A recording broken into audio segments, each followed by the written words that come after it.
കരുവന്നൂർ സഹകരണ ബാങ്ക് തട്ടിപ്പ് കേസിൽ MLA AC മൊയ്തീനെ കരിങ്കൊടി കാണിക്കാനെത്തിയ 3 കോൺഗ്രസ് പ്രവർത്തകർ അറസ്റ്റിൽ. KSU നേതാക്കളായ ഗോകുൽ അക്ഷയ്, യൂത്ത് കോൺഗ്രസ് നേതാവ് റോഷിത് ഒഡാട്ട് എന്നിവരാണ് അറസ്റ്റിലായത്. ശ്രീകുമാരൻ വിവരങ്ങൾ ശ്രീത്ത്, AC മൊയ്തീനെ ഇവർ എവിടെ വെച്ച് കരിങ്കൊടി കാണിക്കാനായിരുന്നു നീക്കം? AC മൊയ്തീനെ കുന്നംകുളം ബോയ്സ് സ്കൂളിലെ ആദരവ് എന്ന പേരിൽ ഒരു പരിപാടി സംഘടിപ്പിച്ചിരുന്നു. ഈ പരിപാടിയുടെ ഉദ്ഘാടകൻ AC മൊയ്തീൻ MLA ആയിരുന്നു.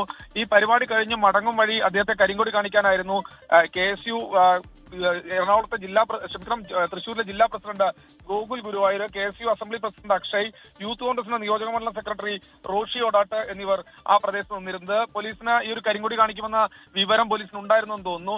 എന്തായാലും 3 പ്രവർത്തകരെയും പെട്ടെന്ന് തന്നെ പോലീസ് കസ്റ്റഡിയിലെടുത്ത് കുന്നംകുളം പോലീസ് സ്റ്റേഷൻ വളരെ അടുത്താണ്, ആ മേഖലയിലേക്ക് മാറ്റുകയാണ് ഉണ്ടായത്. എന്തായാലും AC മൊയ്തീൻ പരിപാടി കഴിഞ്ഞ് അതിനുശേഷമാണ് മടങ്ങിയത്. പ്രവർത്തകർക്ക് കരിങ്കൊടി കാണിക്കാൻ കഴിഞ്ഞില്ല. ഹാഷ്മി. ഓക്കെ, ശ്രീകുമാരനാണ് വാർത്തയുടെ വിവരങ്ങൾ നൽകിയത്. 3 പേരാണ് അറസ്റ്റിലായിരിക്കുന്നത്.